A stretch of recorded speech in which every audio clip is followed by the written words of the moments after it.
All right, back to the poem. I have traveled so much. I have tried much. And I have often tested the mighty. Will any humans remain alive after Fimbulvetr has passed over Midgard? Riddleweaver said, Life and pulsing with life will survive. They will hide in Hodmimir's forest. They will eat the morning dew and renew the human race. This one's cool too. So, Fimbulvetr is basically this. Ragnarok is supposed to be preceded by 3 winters without summer. And so things freeze. And there has been some, I guess, curiosity around, did that mean like an ice age? Something that they went through. And as we've seen in Voluspa, 2 humans survive by hiding in Hodmir's forest. There's, or I think I said Hodmimir. There's thinking that might be just another name for Yggdrasil. And life and pulsating with life, that's Lif and Lifthrasir, which we also see in Voluspa. So it's the stories have continuation. They continuity. They're all working with the same set of stories. There's a few things that I really find interesting. So during Ragnarok, Yggdrasil catches on fire, but it's not known whether or not it burns down. And my reading is that it doesn't burn down, that even though it catches on fire, it survives. And I think that's really true about life and facing challenges in life, because when something like Ragnarok happens in your own life where everything that came before it is now wiped away and no longer viable, you don't necessarily die. And the essence of who you are doesn't necessarily disappear. It just changes and grows. And so you are still you. You're just sort of a grown-up, better version of you after, the catastrophe of great change in your own sort of personal Ragnarok. And what I really like about the idea of that they will eat the morning dew and renew the human race. As we said before, the morning dew comes from, Himfraxi? The slobber that comes from this horse's mouth that pulls the moon. And it comes from the frost mane so its sort of essence is ice, which for Northern European peoples, it's chaotic. And things are created from it and destroyed by it. But with morning dew, it's like the most manageable portions of chaos that you can imagine.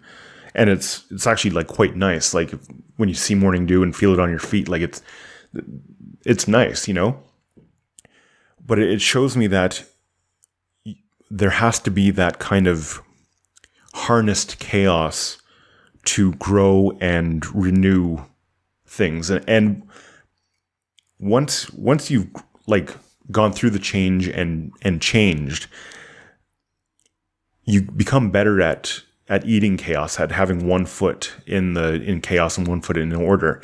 And morning dew is kind of that. I think here symbolizes that, because it's manageable, but it's still chaos, and you're still going to live and thrive on it. Yeah. I definitely didn't go into that one at that level there, so I really don't have much to add. I mean, no, that's the idea of starting over from that place, but it's also like, well, the idea that they're eating the morning dew, it's like they're coming out of the night, right? They're coming out of the night into the day, something like that. Like the concept of the morning, that's very rejuvenating. That's for sure. That's associated with this renewal, right? And the dawn, and so I mean, yeah, that all fits. I don't have anything more to add. That's a great point on this. I mean, it's really just from Odin's perspective, it's like it's confirming that life is going to go on. Although, a note here, I think the idea of prophecy here, it's like, here is what could be if you do your duty. For sure. I don't know if I really have much in the way to back that up as far as like anyone saying that explicitly, but it's more like, if you put all your effort into leaving things in the best possible state that you can, here is a way that it could turn out positively. Like if Odin did nothing and didn't prepare for Ragnarok at all, if culture had no defense against chaos, the outside world, whatnot, it would just go. Oh, for sure. Well, we've seen swept that. away. We've seen that. That's flood myths. That's the levees breaking over New Orleans. That's so many things, right? And so I think the message here is something. I think it's something like, here are some good things, Odin, but you still have to do your part. Here, you might be able to leave a good legacy, but you still have to put your effort in to have a good life. Definitely. This might be a little harsh, but I think that's sort of, it's a counter argument against the idea of a deathbed confession, where you can't erase bad life choices throughout your life by just sort of saying that, oh, now in the end I've got my head in the right place, something like that. Yeah, no, I would agree with that. There always has to be. Well, we've said it before on this podcast, and Jordan Peterson says it all the time, that you don't get away with anything. So that there's always an accounting, and so if Odin isn't accountable, this is not possible. He has to be accountable here, and he is being accountable. That's why he's gone to test himself against the Riddle Weaver and to find out like what's going to happen, what is the fate of the gods and the giants and that kind of stuff. So.